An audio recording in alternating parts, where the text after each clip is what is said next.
নমস্কার, সবাইকে আবার স্বাগত জানাচ্ছি দিনের দ্বিতীয় অনুষ্ঠানে। আজকে এখন যে বিষয়টি নিয়ে কথা বলবো সেটি হলো বৃশ্চিক রাশির রাশিফল। বৃশ্চিক রাশির রাশিফলের অনুষ্ঠানে আবার আপনাদেরকে স্বাগত জানাচ্ছি। দুটি ভাগে বিভক্ত করে করছি, সেটি হলো কিছু গ্রহগত পরিবর্তন হচ্ছে সেই ট্রানজিটের বিষয় আর প্রতিদিনকার রাশিফল বিষয়। দেখুন, 30শে জুন শনিদেব বক্রি হচ্ছে রাত্র 1:15। যেহেতু শনিদেবের ভিডিও আমি আলাদাভাবে করব প্রত্যেকটা রাশি লগ্ন অনুসারে, সেই জন্য এই অনুষ্ঠানে সেটা নিয়ে বিশেষ আলোচনা করছি না। আর শনিদেব কিন্তু মার্গেও যাচ্ছে, আপনার শুধু দিন তারিখটাই মনে রাখুন। শনিদেব বক্রি হচ্ছে 30শে জুন রাত্র 1:15 এবং তিনি মার্গী হচ্ছেন 15ই নভেম্বর আর রাত্র 8:38 সময়। এর পরের গোচরটি হচ্ছে বুধ 29 জুন কর্কট রাশিতে প্রবেশ করছে এবং 19শে জুলাই তিনি কর্কট রাশি ত্যাগ করে সিংহ রাশিতে যাচ্ছে। মোটামুটি 21 দিনের একটা গোচর হচ্ছে।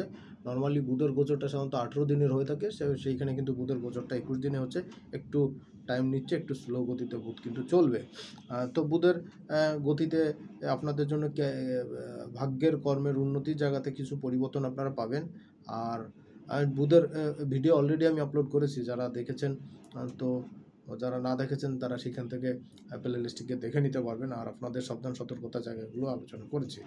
এখানে আরেকটা জিনিস হচ্ছে 7 তারিখে শুক্র কিন্তু কর্কট রাশিতে প্রবেশ করে তিনি কিন্তু মাসের শেষ দিন 31শে জুলাই 7 জুলাই প্রবেশ করবেন কর্কটে এবং 31শে জুলাই তিনি কর্কট ত্যাগ করে সিংহ রাশিতে প্রবেশ করে যাবেন।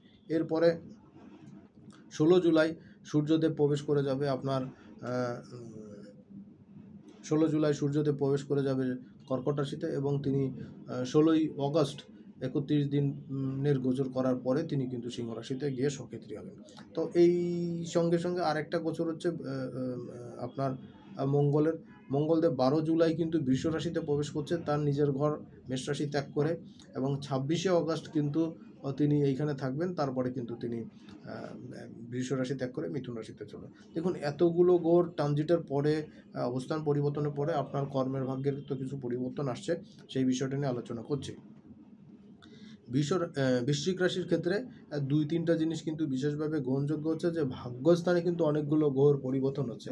সুতরাং ভাগ্য বিপর্যয় যাওয়া, ভাগ্যের উন্নতি হওয়া, ভাগ্য পরিবর্তন হওয়া, অর্থাৎ ভাগ্যের কিন্তু কোনো না কোনো চেঞ্জ আপনারা কিন্তু এই সময় লক্ষ্য করতে পারবেন। এইটা আপনাদের জন্য একটা বিশেষ সিগনিফিক্যান্ট একটা জায়গা কিন্তু আমি দেখতে পাচ্ছি। 2 নম্বর হলো যে আপনার কমিউনিকেশনের জায়গাতে, অর্থাৎ আপনার সারাউন্ডিং যে জায়গাগুলোতে আপনি কাজ করছেন, চলছেন, আপনি যে মানুষদের সঙ্গে চলছেন, সেই জায়গাতে কোনো না কোনো কিন্তু পজিটিভিটি আপনি আশা করতেই পারেন। কারণ এখানে 3টা পজিটিভ গ্রহদের দৃষ্টি থাকছে, বুধের, শুক্রের এবং সূর্যের। তো বুধের তো দৃষ্টি 19 তারিখে চলে যাচ্ছে, বুধ সরে যাচ্ছে। তারপরে শুক্রের থাকছে কিন্তু মাসের শেষ পর্যন্ত এবং সামনের মাসের অদাদি সময় পর্যন্ত কিন্তু সূর্যদেবের সেখানে একটা দৃষ্টি থাকছে। তো সব কিছু মিলে কিন্তু বৃশ্চিকের জন্য মন্দের ভালো একটা সিচুয়েশন তৈরি হচ্ছে।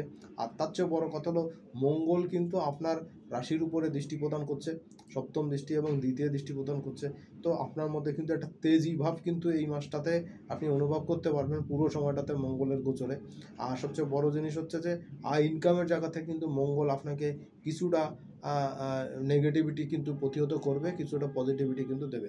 অর্থাৎ আপনি কিন্তু এই সময় কিন্তু কিছু এক্সট্রা ডিভিডেন্ড কিন্তু আপনি এই সময় আশা করতেই পারেন। এইটা জায়গা থাকছে। প্রেম ভালোবাসার জায়গাতে দেখব, প্রেম ভালোবাসার জায়গাতে কিন্তু মঙ্গলদেব প্রবেশ করছে। সুতরাং প্রেম ভালোবাসার জায়গাতে কিন্তু কিছু প্রতিবন্ধকতা, বাধা বিঘ্ন এগুলো কিন্তু এখন আস্তে আস্তে সরে যাওয়া শুরু করবে। এইটা আপনাদের জন্য কিন্তু এই মাসে একটা বিশেষ শুভ জায়গা থাকছে এবং তবে কিন্তু সেটা 12 তারিখের থেকে কিন্তু স্টার্ট হচ্ছে, এর আগে কিন্তু এই ফলটা দিচ্ছে না। পরবর্তী যে জায়গাটা নিয়ে আলোচনা করব সেটা হলো ক্যারিয়ারের ক্ষেত্রে। দেখুন, ক্যারিয়ারের ক্ষেত্রে, সন্তানের ক্ষেত্রে বেশ কিছু পরিবর্তনের জায়গা আপনারা এই সময় লক্ষ্য করবেন। প্রেম ভালোবাসার ক্ষেত্রে, সন্তানের ক্ষেত্রে কিন্তু প্রেম ভালোবাসা কিন্তু পাবেন। অনেকের ক্ষেত্রে যারা টিনেজ আছেন বা নতুন প্রেম করতে ইচ্ছুক বা প্রেমের বিষয় সময়টা চলছে, প্রেম সংক্রান্ত বিষয়, তাদের জন্য কিন্তু কিছু পজিটিভ জায়গায় এই সময় থাকছে। বিবাহ দাম্পত্য বিষয়ে যারা কথা বলতে চাচ্ছেন, অনেকের ক্ষেত্রে কিন্তু পাকা কথা হওয়া বা এই বিষয়ে কিন্তু কোনো সিদ্ধান্ত আসা, এইগুলো কিন্তু আপনারা এখন নিতে পারবেন। এটা অনেকটাই পজিটিভ হচ্ছে। 2 নম্বর পজিটিভ হচ্ছে যে পজিটিভিটি জায়গাতে, সেটা হলো আপনার সন্তান সংক্রান্ত বিষয়। দেখুন, সন্তান সংক্রান্ত বিষয় কিন্তু সন্তানের সাকসেস কিন্তু এই মাসে অব্যাহত থাকবে। মারাত্মক কোনো শুভ বা অশুভ পরিবর্তন সন্তান সংক্রান্ত বিষয়ে থাকছে না। তবে কি আপনার শরীর স্বাস্থ্যের বিষয়ে একটু সাবধান সতর্ক হওয়া দরকার। এই জায়গাতে কিন্তু আপনার শরীরের কোনো এনজাইটি, শরীরের কোনো সমস্যা কিন্তু এই সময় আসতে পারে, বিশেষ করে পেটের হজমজনিত সমস্যা এবং শরীরে কিন্তু চোট আঘাত লাগা, ছোটোখাটো অ্যাক্সিডেন্টের ঝোঁক এইগুলো কিন্তু থাকছে। মাথাটা একটু গরম থাকবে, নিজেকে একটু রাগ জেদটাকে নিয়ন্ত্রণ করে চলবেন, আশা করি সময়টা ভালো যাবে। সরাসরি চলে যাচ্ছি দ্বিতীয় পর্বে, অর্থাৎ প্রতিদিনকার সাবধান সতর্কতামূলক অনুষ্ঠান, রাশিফলের অনুষ্ঠান। মাসের প্রথম দিন আপনার মধ্যে কিন্তু একটা এনজাইটি থাকবে, শত্রুতার একটা ইমেজ থাকবে, রাগ জিদ কিন্তু একটু বেশি থাকবে, অ্যাঙ্গারনেস কিন্তু চলে আসবে। এটাকে একটু নিয়ন্ত্রণে রাখার চেষ্টা করবেন, তাহলে কিন্তু সব দিক থেকে একটা বেটার ফিল কিন্তু আপনারা পেতে পারেন। এই সময়টা আপনাদের জন্য অনেকাংশেই কিন্তু একটা শুভ পরিবর্তনের জায়গা থাকছে, শুভ পরিবর্তন কিন্তু আপনারা পাবেন। আর্থিক সমৃদ্ধি, আর্থিক উন্নতি এইগুলোও কিন্তু আপনাদের জন্য যথেষ্ট ভালোভাবে থাকছে। সো কর্ম রিলেটেড জায়গাতে, ভাগ্য রিলেটেড জায়গাতে কিন্তু একটা স্ট্রং সিচুয়েশন কিন্তু আপনারা পাবেন। তবে কি ব্যয়ের একটা আধিক্যতা থাকতে পারে, ব্যয়টা একটু বৃদ্ধি পেতে পারে, অনাকাঙ্ক্ষিত বা অপ্রয়োজনীয় বা কম গুরুত্বপূর্ণ কাছে কিন্তু ব্যয়টা বৃদ্ধি পেতে পারে, এটা একটা নেগেটিভ জায়গা থাকছে। পরবর্তী যে জায়গাটা নিয়ে দেখবো সেটা হলো যে 2-3-4 এই সময়টাতে কিন্তু আপনার আর্থিক সমৃদ্ধি থাকবে, প্রেম ভালোবাসার জায়গাতে কিন্তু একটা টকবগে অবস্থা থাকবে, প্রেম ভালোবাসা কিন্তু বৃদ্ধি পাবে এই সময়। প্রেমিক প্রেমিকাদের জন্য কিন্তু রোমান্টিক সিচুয়েশন কাটানোর সময়, একান্ত সময় কাটানোর জন্য কিছু সময় পাবেন। দ্বিতীয় জায়গা হলো যে আপনাদের আর্থিক সমৃদ্ধি এই সময় আসবে, কর্মের উন্নতির জায়গা এই সময় পাবেন। আর দ্বিতীয় বিষয় হলো যে যারা বিজনেসের সঙ্গে যুক্ত, স্বপেশায় যুক্ত, তাদের জন্য কিন্তু বিশেষ শুভ সময় কিন্তু আমি এই সময় দেখতে পাচ্ছি। সময়টা ঠিকঠাক মতন কাজে লাগাতে পারলে কিন্তু সব দিক থেকে একটা বেনিফিটের জায়গা আপনারা পেয়ে যাচ্ছেন। যারা স্বপেশায় আছেন, বিজনেসের সঙ্গে যুক্ত আছেন, তাদের জন্য কিন্তু মারাত্মক শুভ সময়। 5-6 তারিখে আকস্মিকভাবে কোনো গিফট, উপহার, উপঢৌকন পেতে পারেন। শেয়ার বাজার, ফাটকা বা কোনো লটারি, এই ধরনের বিবিধ জায়গা থেকে কিন্তু, উৎস থেকে কিন্তু সোর্স অফ ইনকাম বৃদ্ধি পেতে পারে বা আপনি পেতে পারেন। আকস্মিকভাবে পুরনো ধারবাকি কিন্তু এই সময় আপনি পেতে পারেন। 7 তারিখ এবং 8 তারিখ, 7 এবং 8 এই সময় কিন্তু পিতা, পিতৃস্থানীয় ব্যক্তির পরামর্শ, তাদের সাহায্য সহযোগিতা পাবেন। সম্পত্তি সংক্রান্ত বিষয়ে কোনো জটিলতার অবসান হতে পারে, কোনো পার্টনারের সঙ্গে, রিলেটিভের সঙ্গে সম্পর্কে একটু টানাপোড়েন চলছিল, সেই জায়গাতে কিন্তু ওয়েল অ্যান্ড গুড একটা সিচুয়েশন যেতে পারে। 9 তারিখ এবং 10 তারিখে আর্থিক কর্মের উন্নতি, ভাগ্যের উন্নতি, এই জায়গাগুলোতে কিন্তু একটা পজিটিভিটি আপনারা পাচ্ছেন। আর্থিক কর্মের, ভাগ্যের উন্নতির ক্ষেত্রে কিন্তু অনেকাংশেই একটা সাকসেসের জায়গা এই সময় দেখা যাচ্ছে, সাকসেস কিন্তু এই সময় পাবেন। কর্মক্ষেত্রে প্রতিপত্তি বাড়বে এবং কর্মের চাপ, লোড এগুলো কিন্তু বৃদ্ধি পাবে। তো কাজগুলো করতে পারবেন, সময়টা মোটামুটিভাবে এনজয়েবল হবে, সময়টা কাজে লাগান, সব দিক থেকে বেনিফিট পাবেন। 12-13 তারিখে, 12 এবং 13 তারিখ এ সময় কর্মের, অর্থের উন্নতির জায়গাতে কিন্তু একটা স্ট্রং সিচুয়েশন পাচ্ছেন। কর্ম বা আর্থিক উন্নতির জায়গা বেটার থাকছে এই সময়। দ্বিতীয় জিনিস হচ্ছে যে এই সময় কর্ম রিলেটেড জায়গাতেও কিন্তু কর্মের একটা পজিটিভিটি থাকছে, কর্মের উন্নতির জায়গাতে কিন্তু একটা পজিটিভিটি থাকছে, এটা কিন্তু বৃদ্ধি পাচ্ছে। সময়টা কাজে লাগাতে পারলে কিন্তু অন্যান্য ক্ষেত্রেও বেশ কিছু বেনিফিটের জায়গা কিন্তু তৈরি হবে। 14-15-16 কর্ম সংক্রান্ত জায়গায়, ভাগ্য সংক্রান্ত জায়গাতে উন্নতির জায়গা পাবেন। এই সময় কিন্তু একটু ব্যয় আধিক্যতা আসবে, যারা ঘুরে ঘুরে কাজ করেন তাদের কিন্তু উন্নতির জায়গা, বিশেষ করে যারা সেলস মার্কেটিংয়ের সঙ্গে যুক্ত, যারা কোনো রকম ট্যুর ট্রাভেলের কাজের সঙ্গে যুক্ত, ভেহিকলসের বিজনেসের সঙ্গে যুক্ত, রেস্টুরেন্টের বিজনেসের সঙ্গে যুক্ত, বা যারা কোনো সোশ্যাল প্ল্যাটফর্মে কাজ করছেন, ইউটিউব বা এই ধরনের কোনো কিছুতে, তাদের জন্য কিন্তু সময়টা কিন্তু খুব স্ট্রং যাচ্ছে। এই সময়টা কাজে লাগাতে পারলে কিন্তু আর্থিক বেনিফিটের জায়গাতে কিন্তু খুব ভালো একটা সিচুয়েশন আপনি ফিল করতে পারেন। পরবর্তী হলো 17 এবং 18 তারিখ। 17 এবং 18 তারিখ এই সময়টা কিন্তু কর্মের উন্নতি, ভাগ্যের উন্নতির জায়গা পাবেন। সেই সঙ্গে সঙ্গে নিজের মধ্যে কিন্তু একটা তেজি ভাব অনুভব করবেন এবং এই সময়টাতে কিন্তু হাতে নেওয়া কাজগুলো টাইমলি আপনি অনেকাংশেই কমপ্লিট করতে পারবেন।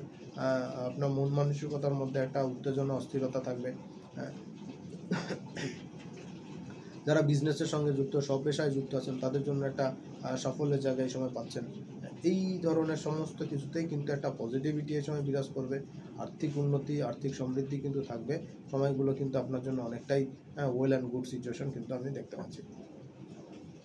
19 এবং 20 তারিখ, 19 এবং 20 তারিখে আপনার অর্থের উন্নতি, ভাগ্যের উন্নতি, কর্মের উন্নতি সংক্রান্ত জায়গাতে একটা যোগ তৈরি হচ্ছে। এই জায়গাগুলোতে কিন্তু একটা পজিটিভিটি তৈরি হবে, আপনার জন্য কিন্তু একটা সাকসেসের জায়গা তৈরি হবে। আর সবচেয়ে বড় কথা, এই সময় কিন্তু সেভিংসের জায়গাটা ভালো থাকবে, সেভিংসটা ভালো হবে, আয় উন্নতি কিন্তু বৃদ্ধি পাবে এবং সঙ্গে সঙ্গে কর্মের উন্নতিও কিন্তু এই সময় যথেষ্ট ভালোভাবে বৃদ্ধি পাবে। সময়টা কাজে লাগাতে পারলে কিন্তু আর্থিক বেনিফিট কিন্তু যথেষ্ট স্ট্রং থাকবে। আকস্মিকভাবে কোনো ফাটকা ইনকাম, শেয়ার বাজার, লটারি বা কোনো জায়গা থেকে কিন্তু পেতে পারেন। আর অনেক ক্ষেত্রে কিন্তু কারো ক্ষেত্রে কিন্তু পুরনো ধার বাকি ছিল, সে পরিশোধ করতে পারছে না, সেটা পরিশোধ করার যেমন সুযোগ পাবেন, তেমনি আপনি যেসব জায়গাতে পাওনা ছিলেন আকস্মিকভাবে কিন্তু অনাকাঙ্ক্ষিতভাবে কিন্তু সেইগুলো আপনি পেয়ে যেতে পারেন। 21-22 তারিখে, 21 এবং 22 তারিখ এই সময়টা কিন্তু যথেষ্ট উন্নতির সময়, যথেষ্ট ডেভেলপমেন্টের সময়, সময়টা যথেষ্ট পজিটিভিটির সময়। এই সময়টা কাজে লাগাতে পারলে আর্থিক বেনিফিট কিন্তু এই সময় আপনারা পেতে পারেন। অর্থকর্মের জায়গাতে যথেষ্ট পজিটিভিটি বৃদ্ধি পাবে, ভাগ্যের উন্নতি কিন্তু আসবে এবং কর্মের উন্নতিও কিন্তু এই সময় দেখতে পাবেন। মোটা দাগে 23 এবং 24 তারিখ এই সময় বন্ধুস্থ ব্যক্তির সাহায্য সহযোগিতা পাবেন। অনেকদিন পর তাদের দেখা সাক্ষাৎ কিন্তু আপনার জন্য আনন্দঘন উৎসব হবে। পারিবারিক কিন্তু কোনো অনুষ্ঠান হওয়া বা মাঙ্গলিক কোনো অনুষ্ঠান কিন্তু আপনার বাসায় আয়োজন করতে পারেন, এটা কিন্তু যথেষ্ট পজিটিভ জায়গা থাকছে আপনার জন্য। কর্মের উন্নতি থাকবে, কর্মক্ষেত্রে আপনার প্রচারণা থাকবে। যারা স্বপেশায় আছেন তাদের জন্য কিন্তু পাবলিসিটির সময় বেশি হবে, আর্থিক ডেভেলপমেন্টও ভালো থাকবে। 25, 26, 27 এই সময়টা কিন্তু আপনার কর্মের উন্নতির সঙ্গে সঙ্গে কিন্তু ভাগ্যের উন্নতি পাবেন। বিশেষ করে ক্যারিয়ার সম্পর্কিত বিষয় নিয়ে আপনি এই সময় একটু চিন্তিত থাকবেন। ক্যারিয়ারের ডেভেলপমেন্টের জায়গাতে কিন্তু কিছু স্কোপ আপনি পেয়ে যাবেন। তবে কিছু ক্ষেত্রে আপনার একটু তাড়াহুড়োর জন্য কিন্তু কিছু জটিলতা হতে পারে। তবে আমি বলবো তাড়াহুড়ো না করে আস্তে ধীরে আগান, সময়টা কিন্তু কাজে যাবে এবং আপনার মধ্যে কিন্তু সেই সুযোগগুলো কিন্তু আপনি এই সময় ক্রিয়েট করতে পারবেন বা আপনার কাছে কিন্তু সহজে ধরা দিবে, যেটা কিন্তু আপনার ভবিষ্যতের অবস্থানকে সুসংহত করতে কিন্তু কাজে লাগবে। পরবর্তী 28 এবং 29 তারিখ মাসের শেষের দিকে এই সময় কিন্তু আপনার কর্মব্যস্ততা বাড়বে, নিজেদের মধ্যে কিন্তু একটা ক্ষিপ্রতা আসবে কাজের দ্রুত কমপ্লিট করার জন্য, ব্যস্ততার জায়গা তৈরি হবে, নিজের মন মানসিকতার মধ্যে একটা একটা ব্যস্ততা আসবে, নিজের মন মানসিকতার মধ্যে একটা ক্ষিপ্রতা আসবে। এই জায়গাগুলো কিন্তু ওয়েল অ্যান্ড গুড একটা সিচুয়েশন আপনার জন্য থাকছে। আর আর্থিক ক্ষেত্রে, পারিবারিক ক্ষেত্রে কিন্তু একটা পজিটিভ পরিবর্তনের জায়গা আপনারা পাবেন, কর্ম রিলেটেড জায়গাতে পরিবর্তন পাবেন, সব কিছুই কিন্তু একটা ওয়েল অ্যান্ড গুড সিচুয়েশন আপনার জন্য থাকছে। মাসের শেষের দুদিন 30 তারিখ এবং 31 তারিখ এই সময়টা কিন্তু বিজনেসের ক্ষেত্রে, স্বপেশার ক্ষেত্রে সবথেকে বেশি সুযোগ পাবেন, সবথেকে বেশি ডেভেলপমেন্টের জায়গা পাবেন। আর কর্ম রিলেটেড জায়গাতে কিন্তু উন্নতির জায়গা পাচ্ছেন। যারা চাকরির ক্ষেত্রে আছেন, বিজনেসের ক্ষেত্রে আছেন, প্রত্যেকের কিন্তু স্ব ক্ষেত্র অনুসারে কিছু স্কোপ তৈরি হবে, আয় ইনকাম ভালো যাবে, পজিশন কিন্তু ভালো যাবে, পরিবেশ পরিস্থিতি আপনার অনুকূলে থাকবে, ফেভারে থাকবে। যারা প্রেম ভালোবাসার সঙ্গে যুক্ত আছেন বা প্রেম ভালোবাসা খুঁজছেন, নতুন প্রেমে করতে চাচ্ছেন, তাদের জন্য কিন্তু আর যথেষ্ট পসিবিলিটি থাকছে, পজিটিভিটি থাকছে এই সময়টা কাজে লাগানোর জন্য। আর আর্থিক সমৃদ্ধি কিন্তু এই সময় পাবেন, আর্থিক সমৃদ্ধি কিন্তু এই সময় বৃদ্ধি পেতে পারে। সঙ্গে সঙ্গে আরেকটা জায়গা হচ্ছে কি, আপনার কর্ম রিলেটেড জায়গাতে, কাজের ধরনের জায়গাতে কিন্তু অনেকটাই কিন্তু আপনার পজিটিভিটি আসবে। প্রেম ভালোবাসা তো অনেকের ক্ষেত্রে কিন্তু সাকসেস কিন্তু এই সময় হবে। অনেকের পুরনো বাধাবিঘ্নগুলো ছিল, বনিবনার আন্ডারস্ট্যান্ডিংয়ের ঘাটতি ছিল, সেই জায়গাতে কিন্তু মিট আপ হতে পারে। আর বিজনেসের ক্ষেত্রে কিন্তু চরম সাফল্যের সময় এটা, সময়টা কাজে লাগাতে পারলে কিন্তু সব দিক থেকে আপনি একটা বেনিফিট পাবেন। প্রেম ভালোবাসার জায়গা যথেষ্ট স্ট্রং থাকছে। মোটামুটি এই ছিল আগামী জুলাই মাসের জন্য আপনার রাশি লগ্ন যখন বৃশ্চিক তার ফলাফল। এর বাইরে যদি কোনো প্রশ্ন থাকে অবশ্যই জানাবেন। আর সবাইকে ধন্যবাদ জানাচ্ছি অনুষ্ঠানটি শেষ পর্যন্ত দেখার জন্য। সামনের অনুষ্ঠানে আবার দেখা হবে, সেই পর্যন্ত সবাই অনেক ভালো থাকুন, সুস্থ থাকুন। আর যদি প্রথম হয়ে থাকেন বা এখনও চ্যানেলটি সাবস্ক্রাইব করে না থাকেন অবশ্যই করবেন, সঙ্গে সঙ্গে বেল বাটনটি অন করে থাকবেন, কারণ এরই মাধ্যমে আপনার সঙ্গে আমার সম্পর্ক কিন্তু চিরস্থায়ী হবে। সবাই ভালো থাকবেন। আজকের মতন এখানেই বিদায় নিচ্ছি। নমস্কার।